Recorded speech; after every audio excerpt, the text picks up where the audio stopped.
Здравствуйте, друзья! С вами юрист Валерий Табаков. О чем пойдет речь сегодня? Я хочу обсудить с вами тему оправдания российской агрессии в отношении Украины. Оправдывают ли граждане Украины российскую агрессию? От чего это зависит? На мой взгляд, отношение украинцев к российской агрессии во многом определяется их самоидентификацией, а именно, кто они по происхождению, как они относятся к истории украинской государственности, в том числе к ее христианской составляющей. Современная официальная украинская идеология утверждает, что государственность Украины берет начало от Киевской Руси или просто Руси. При этом русский язык рассматривается как маркер российской государственности и, следовательно, агрессора. Однако русскоговорящие граждане Украины интуитивно понимают, что их язык – это не маркер агрессии и не маркер России. Как к этому относиться? Как воспринимать ограничения прав русского языка в Украине, введенные в связи с войной и российской агрессией? И как относиться к тому, что некоторые этнические украинцы, так называемые сведоми националисты, совершают действия, которые можно охарактеризовать как геноцид в отношении русскоговорящих. При этом правоохранительные органы и государственные институты Украины зачастую молчаливо потворствуют этим действиям, за исключением, пожалуй, омбудсмена. Однако около года назад омбудсмена лишили возможности защищать права русскоговорящих граждан Украины. Кто теперь может их защитить? Трудно сказать. Уполномоченный по защите государственного языка Тарас Кремень этого не делает. Итак, давайте разберемся в этом вопросе. Во-первых, кто является историческим оккупантом Украины? С юридической точки зрения, Украина как государство возникла в 1991 году.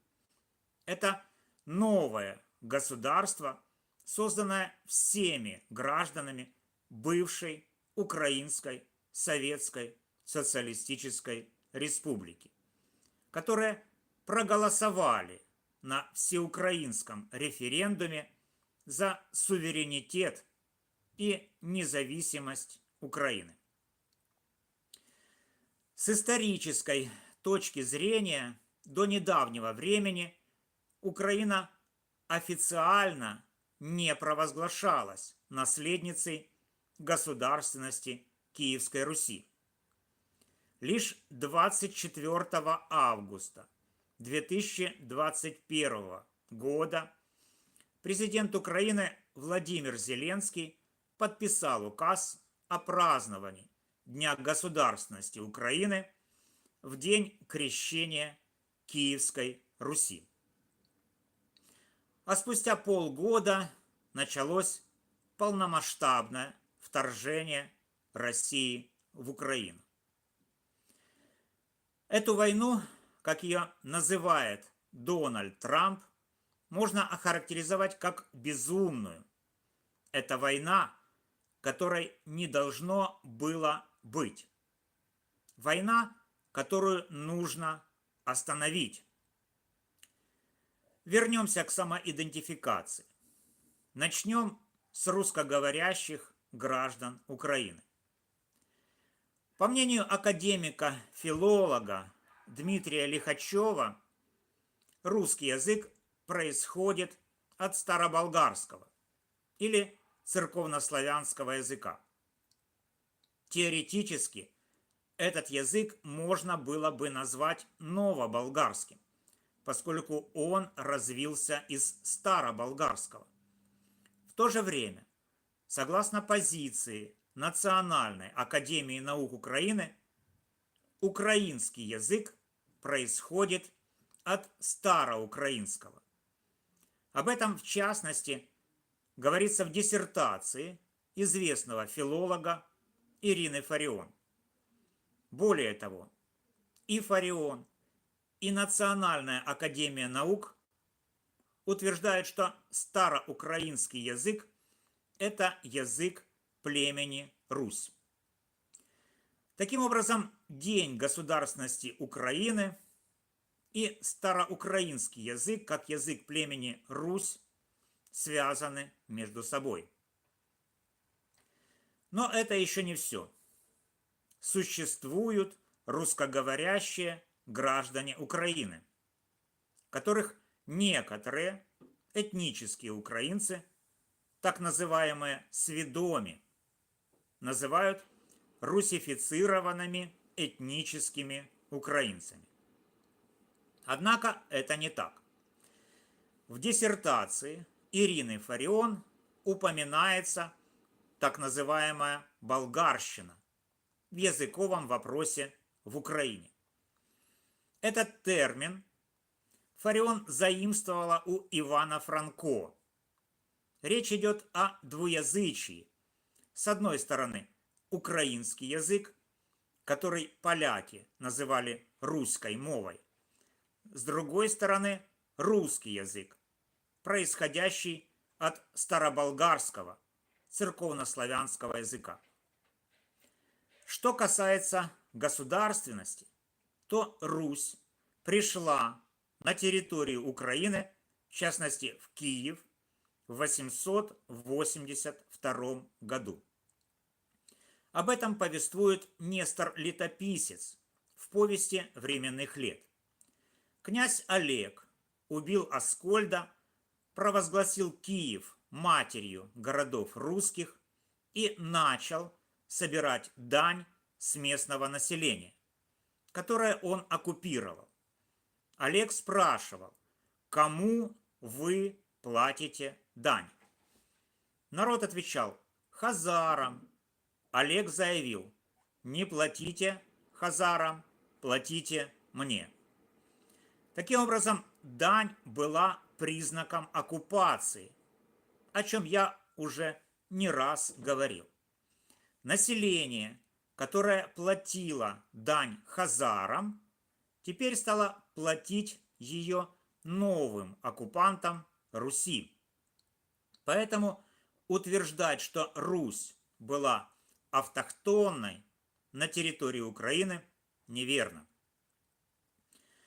Это же касается и украинского языка в историческом, а не в юридическом аспекте. В юридическом плане все просто. Украина возникла в 1991 году, и ее полиэтничность и многоязычность закреплены в Конституции. Украинский язык имеет статус государственного, а русский – статус свободно используемого языка. Теперь вернемся к русскому языку, который происходит от староболгарского, или точнее, к новоболгарскому языку, который назвали русским. Этот язык принадлежит населению Украины, проживающему на ее территории. Откуда взялось это население и каковы истоки государственности на территории Украины, особенно христианской? В указе Зеленского речь идет о христианском крещении Руси. Если Русь появилась на территории Украины конце IX века, то до прихода хазар, которые были оккупантами, здесь существовало государство, управляемое христианами. Это государство занимало территории Поднепровья, Приазовья, Крыма, Дона и Кубани и называлось Великой Болгарией. Лидер этого государства, хан Кубрат, похоронен в Полтавской области, в селе Малая Перещепино Новосанжарского района. Об этом знают все болгары, но, возможно, не подозревает большинство украинцев. Это, конечно, непростительное невежество, но факт остается фактом. В 632 году на территории Поднепровья, Приазовья, Крыма, Дона и Кубани было образовано христианское государство Великой Болгарии. Оно просуществовало около 50 лет, примерно до 675-682 годов, пока не было оккупировано хазарами. Война с хазарами началась после смерти византийского императора Ираклия в 641 году.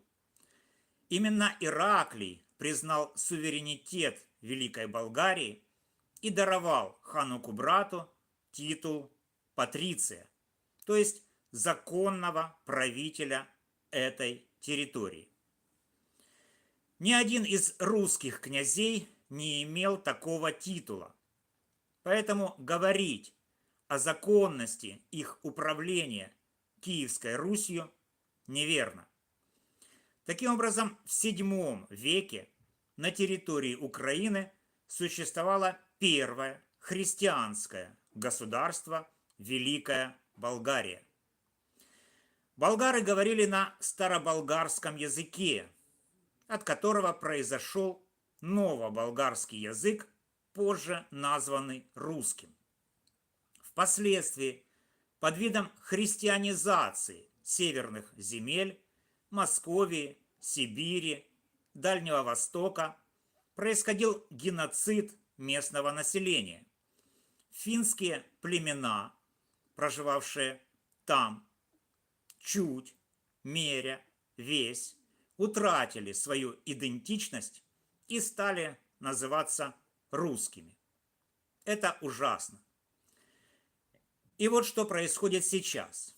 Новоболгарский язык, усвоенный этими племенами, стал инструментом геноцида, который Русь проводила с использованием этого языка.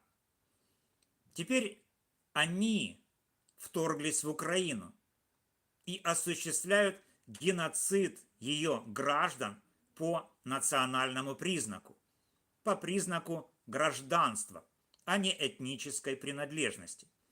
При этом геноцид оправдывается якобы защитой русскоговорящих граждан Украины. Российская пропаганда утверждает: мы возвращаем вам права на использование русского языка, поэтому бомбим и оккупируем ваши территории. Однако неожиданно, в том числе для российского руководства, русскоговорящие украинцы сопротивляются этой оккупации. Они воюют против России, защищаясь, и убивают российских солдат. Почему? Ведь им якобы возвращают их язык. Но дело не в языке. Вместе с языком Россия навязывает украинцам статус оккупантов, тех, кто оккупировал Московию, Сибирь и Дальний Восток. Именно поэтому русскоговорящие граждане Украины, как потомки Великой Болгарии, не хотят возвращения статуса оккупантов.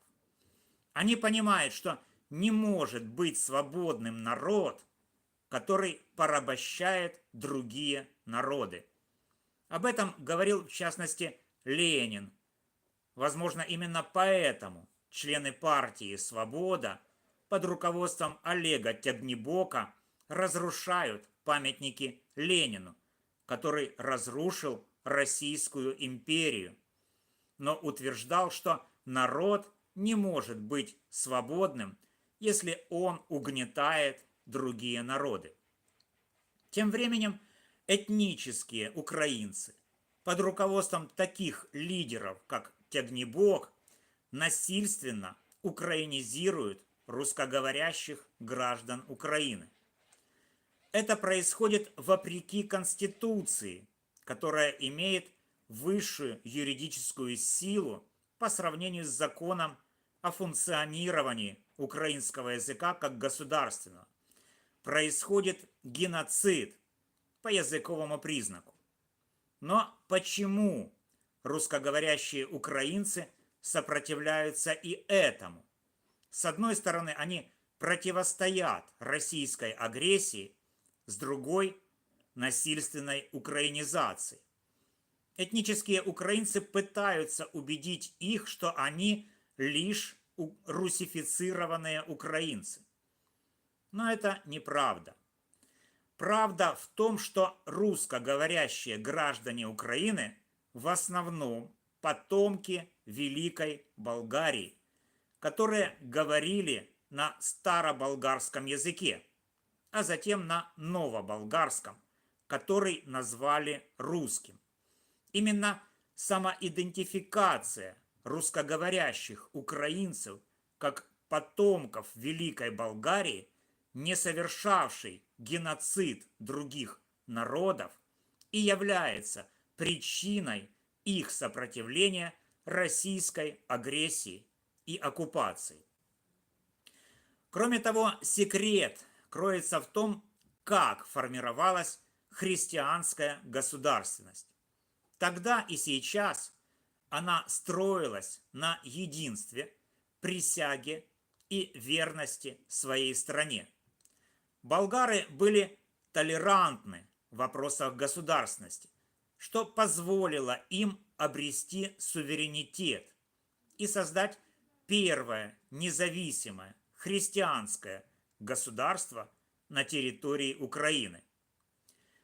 Теперь, друзья, получается следующее. С одной стороны, Путин хочет приобщить русскоговорящих украинцев к судьбе оккупантов, ответственных за геноцид финского населения, Сибири и Дальнего Востока. Русскоговорящие украинцы сопротивляются этому. С другой стороны, сведомые этнические украинцы стремятся лишить их самоидентификации как потомков Великой Болгарии, заставляя считать себя потомками Руси, чьи предки говорили на староукраинском языке. Но это не так. Теория государства и права утверждает, если народ однажды обрел суверенитет, то ощущение свободы остается в его генах. Даже если этот народ лишают суверенитета, он будет стремиться его восстановить. Именно это происходит в Украине. Русскоговорящие граждане Украины сопротивляются российской оккупации, чтобы не стать оккупантами, и насильственной украинизации, чтобы не стать потомками Руси, которая оккупировала Великую Болгарию. Вот такая история, друзья. С вами был юрист Валерий Табаков. До новых встреч!